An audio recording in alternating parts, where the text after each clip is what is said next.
Hey, what is up guys? VayHoz here, and today I'm going to be showing you how to remake the Here It Comes Pluck in the Drop by Pegboard Nerds. Here's what it sounds like.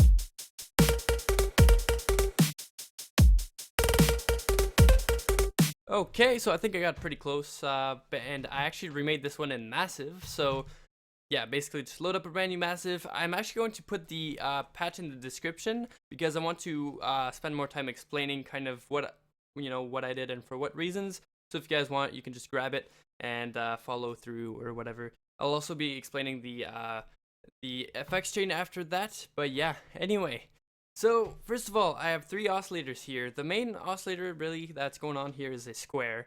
Okay, but I just decided to layer more things because there was more harmonic content, really. So the second oscillator is actually up there higher, and it's a saw wave. And then the third oscillator that I added is a sine wave. Now it's lower, and basically with the automation, the pitch automation that I have, it adds a click that's more in the lower end, which is kind of what I was looking for. But yeah, I also have a white noise oscillator, which is pretty important actually. There's just one thing you might want to mention here is that all of these three oscillators are going into the filter 1, which is a low pass filter, which we'll get into in just a second. But all of these are going through oscillator 1 except for noise, and noise is like kind of halfway because I wanted the noise to go through nothing also, just have noise layered on top, because it's kind of empty without noise if you listen to it. And yeah, basically that's kind of what's going on. Got those three oscillators going on. And what makes this pluck punchy or plucky, whatever? Well, I have two main things going on. I got volume automation and a low pass filter. Low pass filter is just it's a general thing for plucks. You really want to make a pluck, load up a brand new Massive, have a low pass filter, and put a envelope on there, and there you go. You basically have a pluck already like that. So yeah, I'm kind of using that idea with the low pass filter and volume automation, but I'm also trying to make it as punchy as I can using a bunch of methods here. So on this third oscillator, I had just a little bit of the same envelope I was using for the low pass I had on the amp here for that third oscillator, because this is sine wave. And also, this is the most important part of the punchy part.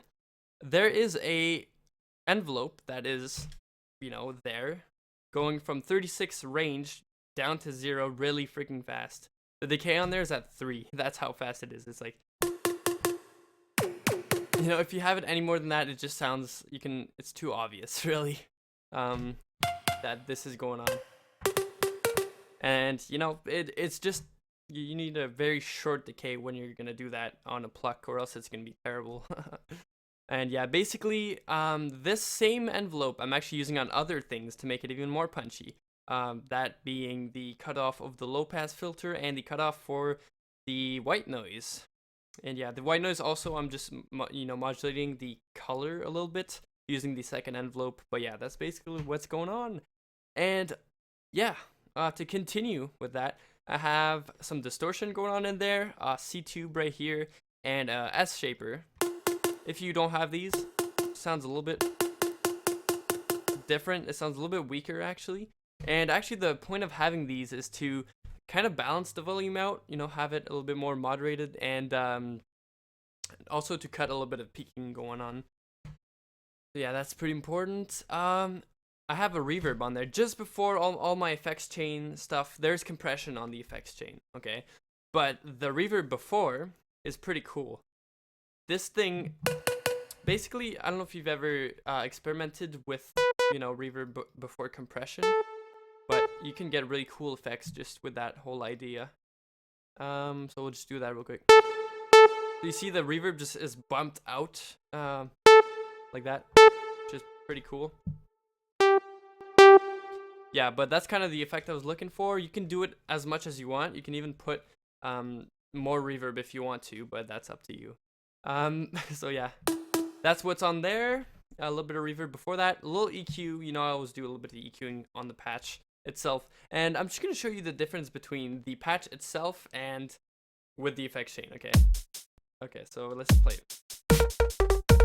This is so weak compared to with the effects chain on.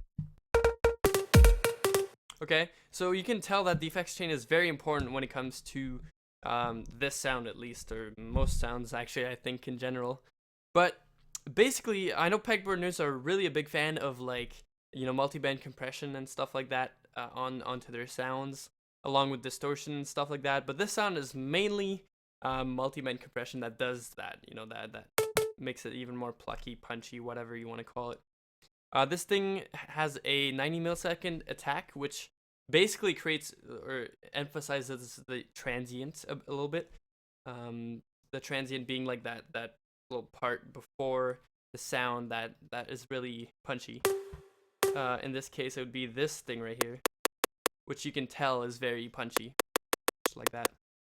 But yeah, so that's to emphasize the transient a little bit. I have a phaser, just to emphasize certain frequencies that I wanted to do, really. You know, 34%, 260 hertz is just, you know, just wanted to add some of that low end, or at least bring it up a little bit using the phaser. On here, this is actually not for, this hyper dimension is not for the hyper, it's actually for the dimension expander. So if you look here, mixes down for this one, and 14% for the size, and then 16% for the mix. Just wanted a little bit of that dimension expander, yeah, because it's a fun little tool, you know. Okay, now I did a little bit of EQing. So right here, I'm actually boosting the low end. Now this is not, I mean, I did this in this case, but I ended up high passing up here.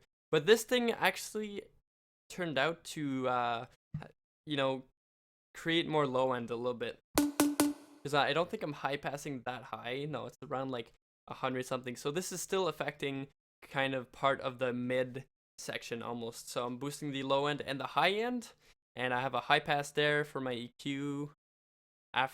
Which one is which? Hold on. Okay, so I got a little, you know, peaking right here to peak that mid part as well, and more high end reverb after that. But this is interesting. I'm actually automating the mix, and I'll just show you that in one sec. And finally, the high pass that you guys saw. Pretty important. So, yeah, if you listen in the actual song, it's either sampled or the mix of the reverb is being cut.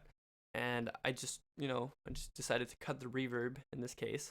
So, yeah, I basically created automation on the mix for this one, and then cut it right after, as you can see right here. And yeah, basically, if it wasn't there, you'd still hear the reverb after. You know? But now it's like actually cut so that there's space for other things, which is pretty cool. But yeah, anyway, that's pretty much it. You want to layer a sub bass under there. My sub bass in this case is really simple. Kind of a plucky sort of deal right here. It's 2 sine waves. You know, one is 19 semitones higher, little automation on the pitch as well, and restart Vigate, and you're basically good to go. Yeah, that's basically it. Anyways, I hope you guys enjoyed today's tutorial. I know it's a little different from usual, and let me know what you guys think in the comment section down below. So I'll see you guys in the next stream or video, and have a good day. Peace.